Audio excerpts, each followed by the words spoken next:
should match when I turned upside down. Oh, sorry, students. I was just getting ready for today's TikTok lecture and doing my next big TikTok. I want to welcome you to today's lecture where we're going to be looking at social media and how it's influencing campaigns. We're going to look at how much money is being spent and how things are changing. And today we also have a special guest out of Washington, D.C. who will talk to us all about all this. So stay tuned as we explore social media and elections. Time for the Joe Biden fact check. Would put 720 million women back in the workforce. Stand for the playing of our national anthem. Donald Trump is a white supremacist. Full stop. If you vote for him again, you're a white supremacist. Full stop. Thank you to those two students who sent in those TikTok videos last week. Really appreciated, but they kind of show a division that's coming about on TikTok. It's one of the newer media players out there in the media platform world. I want to talk about who are the big dogs or the big elephants in the room when it comes to social media. You'll see on the chart that I'll provide here, Facebook still is the king of social media. It's roughly 2.6 billion users, where Instagram is at 1 billion users and TikTok's at about 800 million. These are big numbers and they are growing. Every day these platforms are continually expanding and reaching their influence. So what do I mean by social media? I think that's one important thing that we don't quite understand. It may just be, in our minds, Facebook, Instagram, Twitter, TikTok. But really, social media is social medium, and it's a medium in which we as people communicate with each other. You know, back in the day, it would not have been online or internet. It would have been at coffee shops or what John Locke called the marketplace of ideas, these places where ideas would be shared. But now things are all online and things are changing rapidly in this sense. Anybody around the world can communicate and share ideas. And that's one of the most important things with social media. But traditional medias are still playing a big role in elections. Throughout this lecture, we're going to have QR codes that come up. What I want you to do is open your camera and scan the QR code. So right now I want you to scan this QR code and look at how traditional media is still being played in the 2020 election with airwaves being bought across the United States.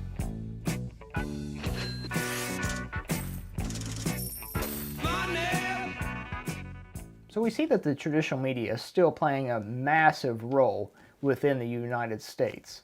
But this is continually changing, and the amount of money being spent on videos, specifically on social media, is continually growing. But this is also where people are getting their news. Now, we see with the provided graphic right here that news site or web apps are usually where people get most of their information. Radio, print's continually declining. Radio is staying about the same.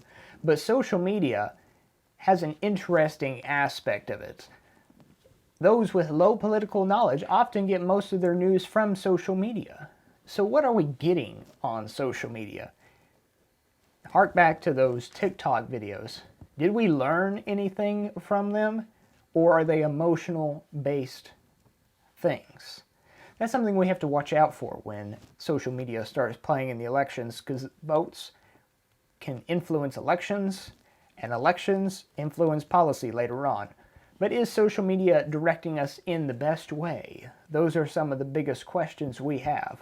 So kind of look at the social media aspect and ask yourself, do you have a high political knowledge if you just get your news from social media, or is it more emotionally influencing you? So these are some big questions.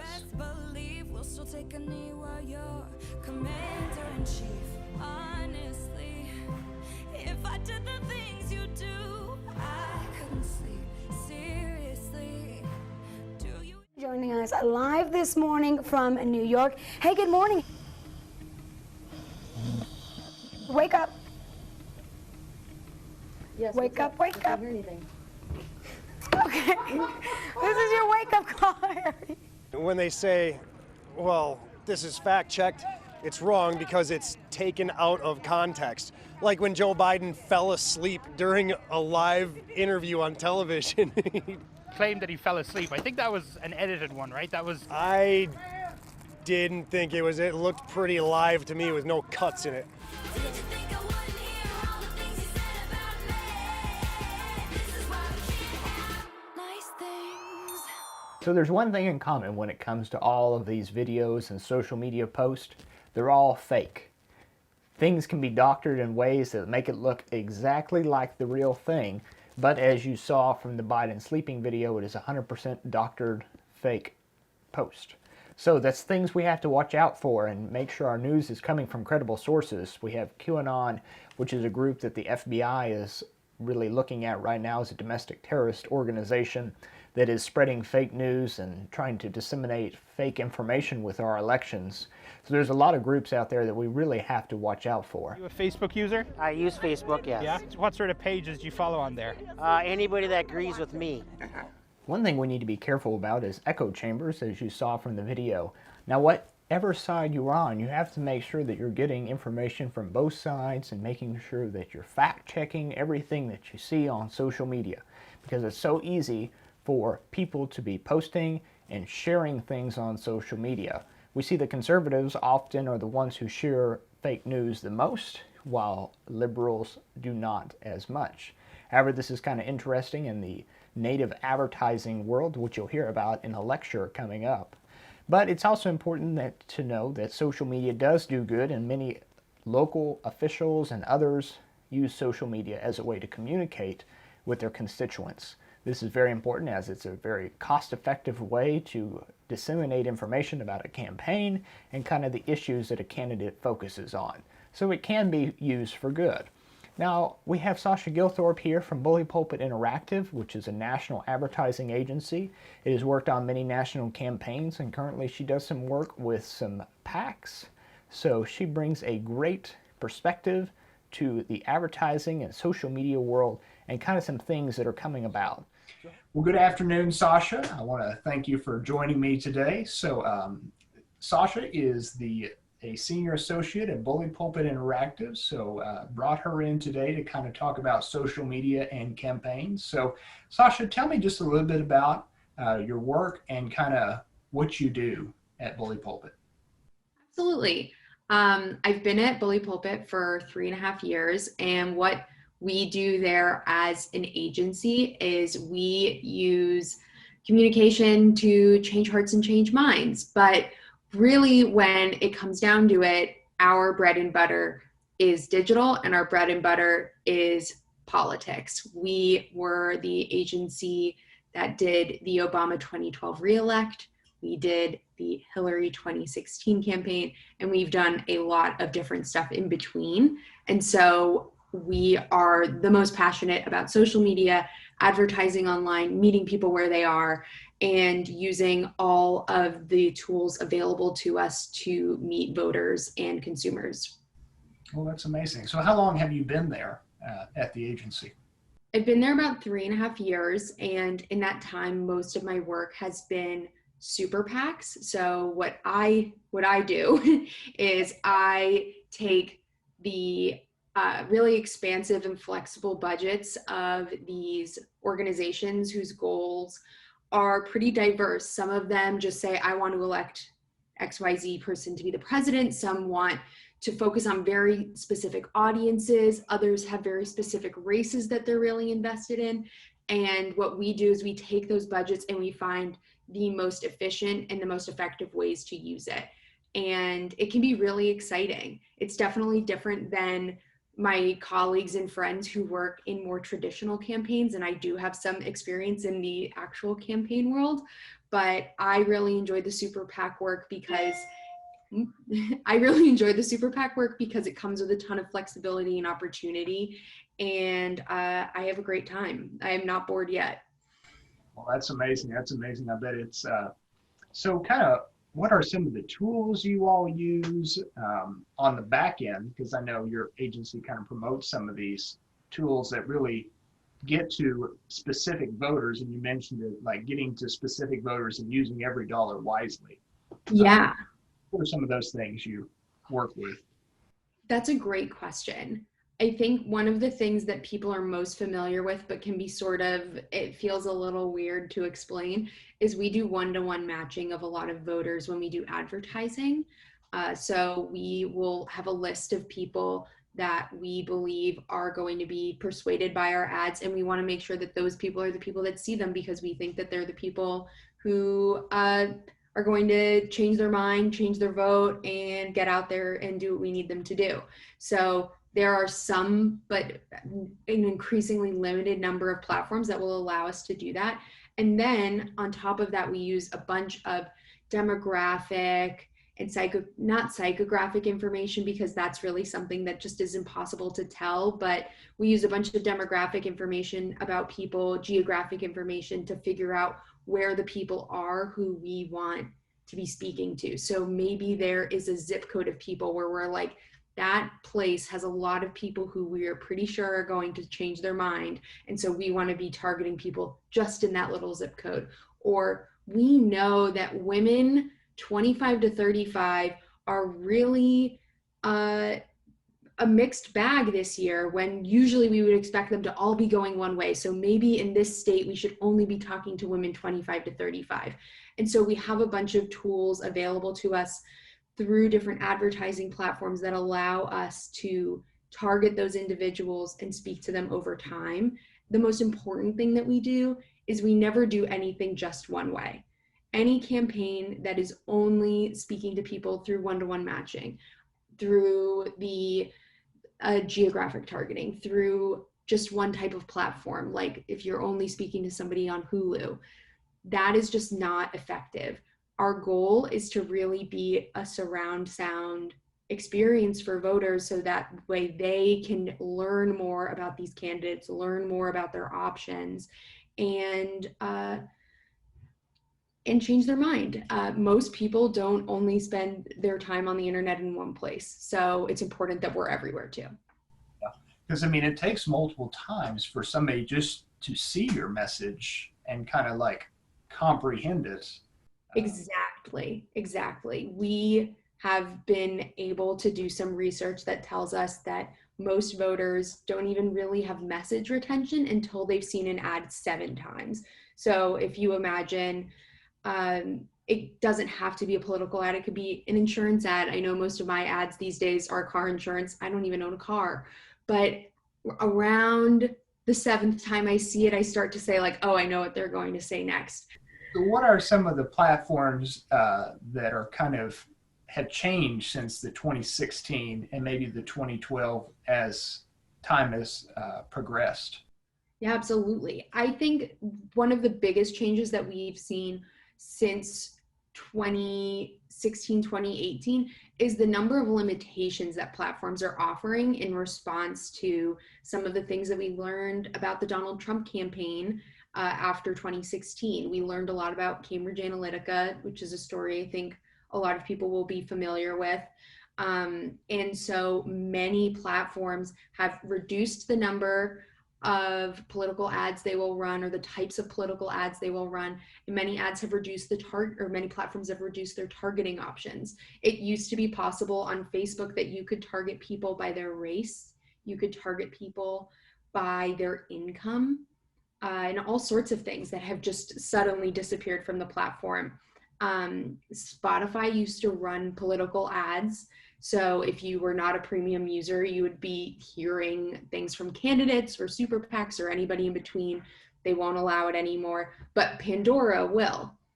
And so this is a very interesting environment where these platforms are self-regulating, because they know that there is a lot of critique about the way advertising is used, particularly when it comes to politics. And they don't have a response really from the federal government that tells them this is the appropriate way to be using these dollars, this is the appropriate way to be reaching people. And so the platforms all have to self-regulate, and it is sort of like the Wild West, because everybody's doing it differently.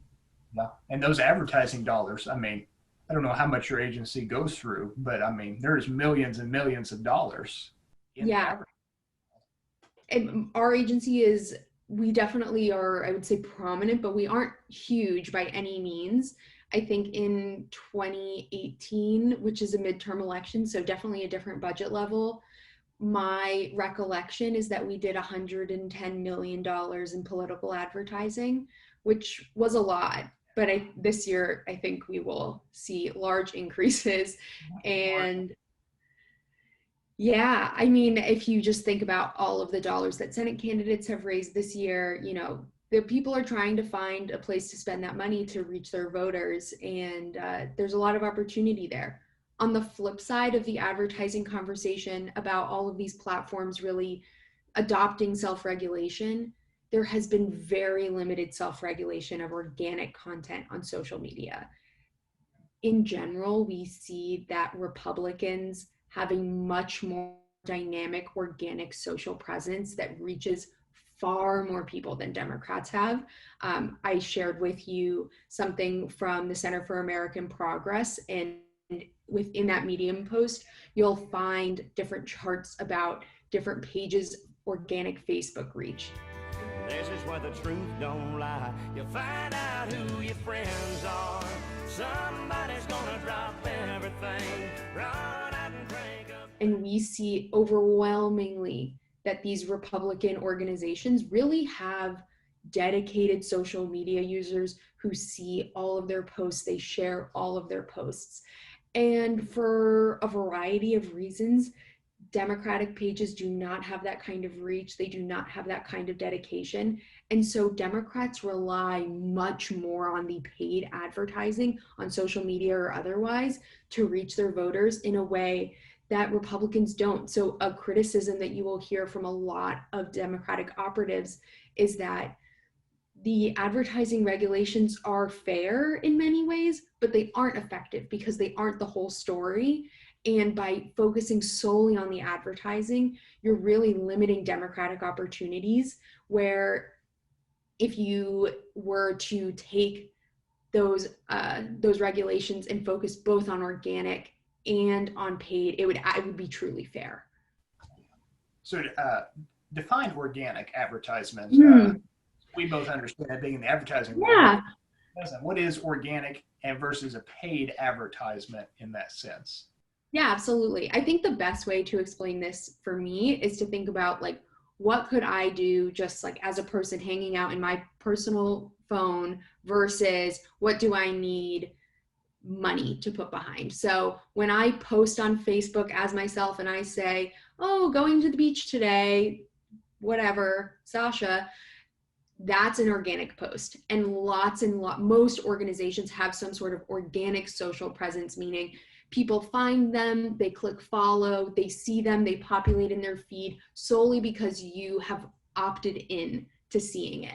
Maybe somebody shares it to their feed so you see it, but in some way you have made the choice to see that post. And so more Republicans we see are reaching people through that opt-in model that requires no budget, where paid advertising is, you can do this through social media, but you make a Facebook post, you make an Instagram post, a Twitter post, anything, LinkedIn, you can do paid advertising in LinkedIn. And that's something that we are pushing it towards you. So instead of people being pulled in because they're excited about something, we're pushing it towards them because we believe that it's something that will serve them well. So kind of what are some of the social medias that you see are kind of coming about in the political arena? In the video, I'm talking about TikTok being one of the main. Yes.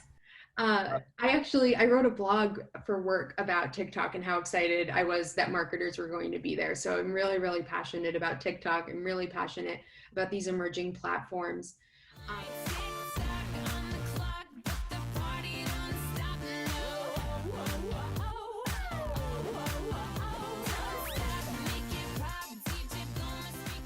So TikTok is certainly a platform that we see as emerging, as being something different.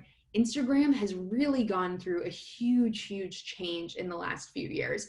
For early adopters of Instagram, you'll remember it was a place where you just posted very highly edited sunset photos. And then it became a place where people were selling a lot of consumer goods. I have bought many things, because somebody on Instagram was saying, this is the best moisturizer I've ever used in my life. You need to try this moisturizer. And all of a sudden, I'm in the cart checking out. Now we see that people are using Instagram to really share their personal views in a way that just is very different from a platform that was even 6-8 months ago focused on consumer goods in many ways. Twitter, for a period of time, really felt like microblogging. I don't know if you recall that was sort of their tagline at one point. Yeah. And now is a place for talkers. It's a place for people who work in politics, who work in journalism, who want to be thought leaders. I call it the Ramblers on Twitter. Yes, I think that's about right. And then LinkedIn is a really interesting platform when you think about the types of organic content that you see there. People are very, very focused on being the next thought leader in business. They all write in a very unique way. If you read LinkedIn posts for too long, you'll see that they all write long form posts. They sort of all begin with this like interesting hook, and you're really bought in. You click the read more, there's many, many line breaks. And then they use a lot of hashtags in LinkedIn, because unlike Twitter, where hashtags just aren't as relevant as they used to be on the platform, LinkedIn will push organic content to you based on the hashtags that you're interested in.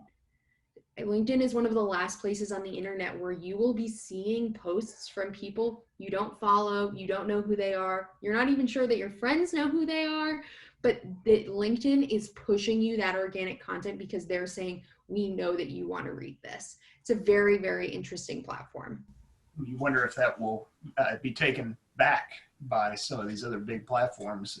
Yeah. I mean, it makes sense because people are interested in the readings. Yes, exactly. If you're interested in thought leadership about marketing, then LinkedIn is a great place to read more about other thought leaders and what they think about marketing. Well, that's amazing. So kind of back on social media and the elections, what are some of the downfalls that you see with social media and the elections?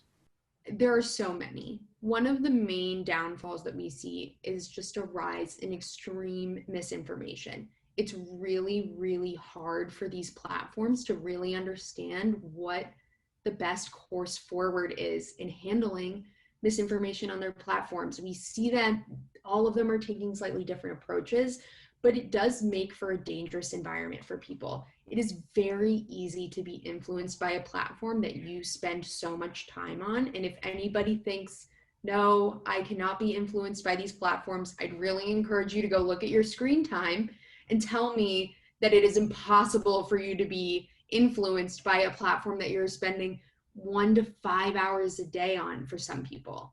And if you're spending a little more, it's okay, I am too. But it's impossible to say that you aren't being influenced by that. And if you see something repeatedly, it's hard to keep it out, even if you're saying, you know what, I'm a really smart person, I read primary sources, I know what I'm doing, I'm an educated voter. That might not actually be the case because you're so consumed by these messages.